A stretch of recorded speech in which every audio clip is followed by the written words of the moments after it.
There's no feeling more intense than starting over. If you deleted your homework the day before it was due, as I have, or if you left your wallet at home and you have to go back after spending an hour in the commute. If you won some money at the casino and then put all your winnings on red but it came up black. If you got your best shirt dry cleaned before a wedding and then immediately dropped food on it. If you won an argument with a friend and then later discovered that they just returned to their original view. Starting over is harder than starting up. If you're not ready for that, like if you've already had a bad day, then what you're about to go through might be too much. Feel free to go away and come back. I'll be here. Alright, thanks for coming with me on this trip. I'll understand if you have to take a break at any point. Just find a safe place to stop and quit the game. And don't worry, I'll save your progress, always, even your mistakes.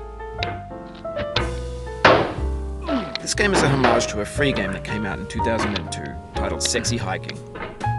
The author of that game was Jazuo, a mysterious Czech designer who was known at the time as the father of B games. And B games are rough assemblages of found objects. Designers slap them together very quickly and freely, and they're often too rough and unfriendly to gain much of a following. They're built more for the joy of building them than as polished products. In a certain way, Sexy Hiking is the perfect embodiment of a B game. It's built almost entirely out of found and recycled parts, and it's one of the most unusual and unfriendly games of its time. In it, your task is simply to drag yourself up a mountain with a hammer. And that act of climbing, in the digital world or in real life, has certain essential properties that give the game its flavor. No amount of forward progress is guaranteed. Some cliffs are too sheer or too slippery. And the player is constantly, unremittingly in danger of falling and losing everything. Anyway, when you start Sexy Hiking, you're standing next to this dead tree that blocks the way to the entire rest of the game. It might take you an hour to get over that tree, and a lot of people never got past it. You prod and poke at it, exploring the limits of your reach and your strength, trying to find a way up and over. And there's a sense of truth in that lack of compromise. Most obstacles in video game worlds are fake. You can be completely confident in your ability to get through them once you have the correct method or the correct equipment or just by spending enough time. In that sense, every pixelated obstacle in Sexy Hiking is real. The obstacles in Sexy Hiking are unyielding, and that makes the game uniquely frustrating. But I'm not sure Jazuo intended to make a frustrating game. The frustration is just essential to the act of climbing, and it's authentic to the process of building a game about climbing. A funny thing happened to me as I was building this mountain. I'd have an idea for a new obstacle, and I'd build it, test it, and it would usually turn out to be unreasonably hard. But I couldn't bring myself to make it easier. It already felt like my inability to get past the new obstacle was my fault as a player rather than as a builder. Imaginary mountains build themselves from our efforts to climb them, and it's our repeated attempts to reach the summit that turns those mountains into something real. When you're building a video game world, you're building with ideas, and that can be like working with quickset cement. You mold your ideas into a certain shape that can be played with, and in the process of playing with them, they begin to harden and set until they're immutable, like rock. And at that point, you can't change the world. Not without breaking it into pieces and starting fresh with new ideas. For years now, people have been predicting that games would soon be made out of prefabricated objects, bought in a store and assembled into a world. And for the most part, that hasn't happened, because the objects in the stores are trash. I don't mean they look bad or that they're badly made, although a lot of them are. I mean they're trash in the way that food becomes trash as soon as you put it in the sink. Things are made to be consumed and used in a certain context, and once the moment is gone, they transform into garbage. In the context of technology, those moments pass by in seconds. Over time, we've poured more and more refuse into this vast digital landfill that we call the internet. It now vastly outnumbers and outweighs the things that are fresh and untainted and unused. When everything around us is cultural trash, trash becomes the new medium, the lingua franca of the digital age. And you can build culture out of trash, but only trash culture. B games, B movies, B music, B philosophy.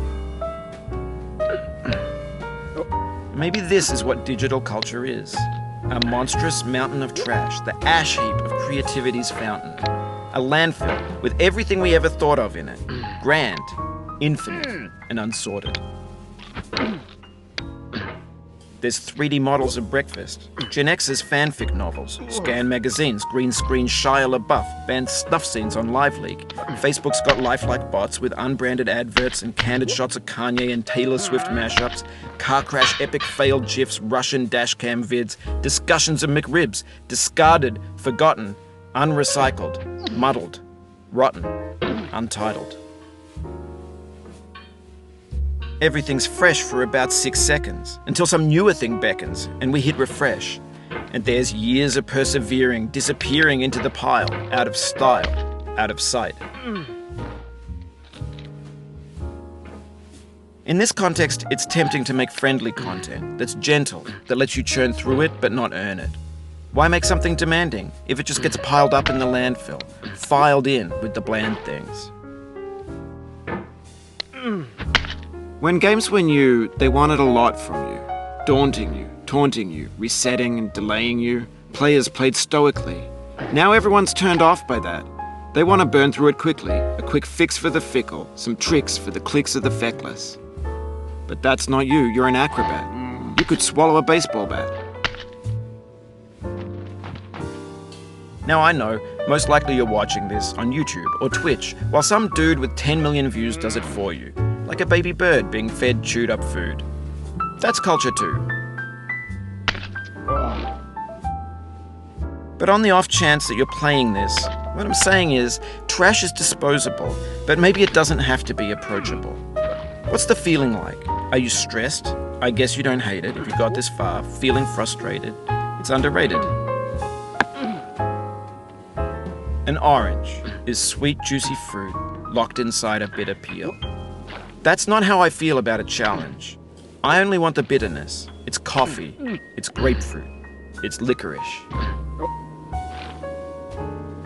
It feels like we're closer now.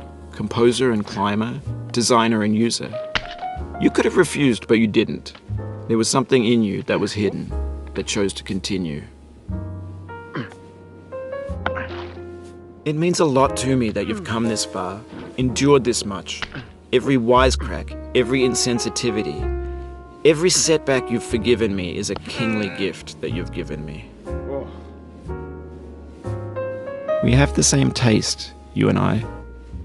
It's not ambition, it's ambition's opposite. An obdurate mission to taste defeat.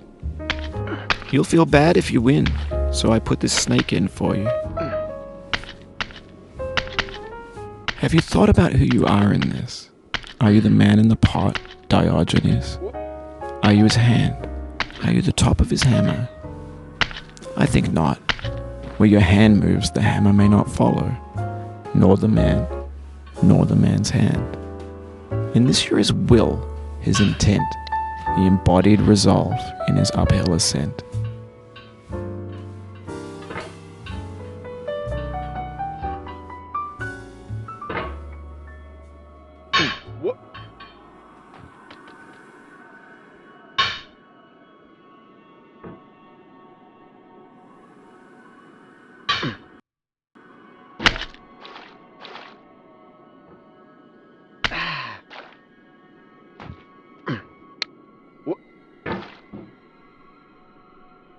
Now, you've conquered the ice cliff, the platforms, the church, and the rectory, the living room and the factory, the playground, the construction site, the granite rocks, and the lakeside. You've learned to hike. There's no way left to go but up, and in a moment I'll shut up. But let me say, I'm glad you came.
Oh, you just lost a lot of progress. That's a deep frustration, a real punch in the gut.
Oof, sorry about that.